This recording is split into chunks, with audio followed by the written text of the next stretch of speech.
राधे राधे दोस्तों, श्री हरिवंश। आज की वीडियो में हम जानेंगे कि मनुष्य योनि में उत्पन्न हुए दैत्य और देवताओं के लक्षण क्या होते हैं। यानी कि इनमें मनुष्य और देवता दोनों ही जन्म लेते हैं, लेकिन क्यों लेते हैं ये अब हम जानेंगे आज के इस वीडियो में। तो वीडियो अगर पसंद आए तो लाइक कर दीजिएगा। बात करते हैं शास्त्रों के अनुरूप। भगवान कहते हैं अपने पूर्व के द्वारा किए गए पापों के अनुरूप असुर, राक्षस और प्रेत भी जन्म ग्रहण करते हैं, लेकिन वे अपना स्वभाव नहीं छोड़ते हैं। मनुष्यों में जो असुर जन्म लेते हैं वो हमेशा लड़ाई झगड़ा और विवाद करने को उत्सुक रहते हैं। जो मायावी, दुराचारी और क्रूर हों उन्हें इस पृथ्वी पर राक्षस समझना चाहिए। अब बात करते हैं इसी के विपरीत। एक भी बुद्धिमान और सुयोग्य पुत्र अगर हो तो उसके द्वारा पूरे समूचे कुल की जो है रक्षा होती है।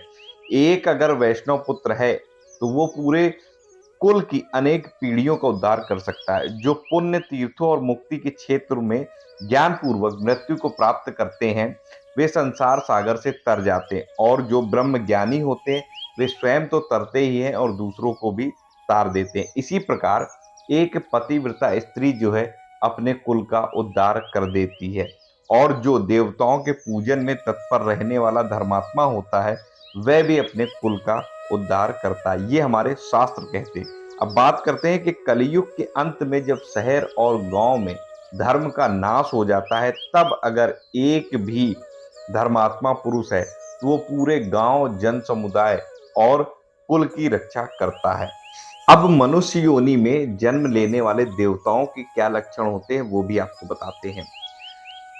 अतिथि, गुरु, साधु और तपस्वियों के पूजन में लगे रहने वाला, नित्य तपस्या परायण, धर्मशास्त्र एवं नीति में स्थित, क्षमाशील, क्रोध पर विजय पाने वाला, सत्यवादी, सत्य बोलने वाला, जितेंद्रिय, लोभहीन जिसके अंदर लालच ना हो, प्रिय बोलने वाला यानी कि मीठा बोलने वाला, शांत, धर्मशास्त्री, प्रेमी यानी कि धर्म के प्रति, धर्म के जो शास्त्र हो उनके प्रति जिसका प्रेम हो, जो दयालु हो, जो सभी को प्रेम करता हो, मीठी भाषा बोलता हो, वाणी पर अधिकार रखने वाला हो, और सब कार्यों में दक्ष, गुणवान, महाबली, साक्षर, विद्वान, आत्मविद्या आदि के लिए उपयोगी कार्यों में संलग्न लगा रहता हो, घी और गाय के दूध, दही आदि में तथा निरामिष भोजन में रुचि रखने वाला, अतिथि को दान देने वाला और पार्वण आदि कार्यों में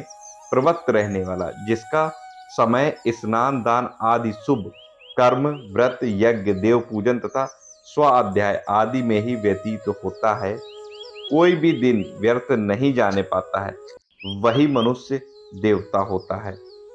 श्रेष्ठ मुनियों ने मानवों के आचरण यानी कि मनुष्य के जो आचरण होते हैं और देवताओं के आचरण को समान बताया है। वे कहते हैं इनमें अंतर सिर्फ इतना ही है कि देवता जो है सत्व गुण जो होता है ठीक उसमें बढ़े चढ़े होते हैं, इसलिए वे निर्भय होते हैं, और जो मनुष्य होता है उनमें भय अधिक होता है। मनुष्य जो है वो हमेशा मृदुभाषी होता है। इस प्रकार अपने पुण्य विशेष के आधार पर सभी जातियों में विभिन्न स्वभाव के अनुसार मनुष्य का जन्म होता है। कि जो मनुष्य जल्दी मर जाते हैं उनके अंदर पापात्मा होती है, दैत्यों की आत्मा होती है, और जो लंबे समय तक जीवित रहते हैं उनके अंदर देवताओं की आत्मा होती है, यानी कि वे महात्मा होते हैं।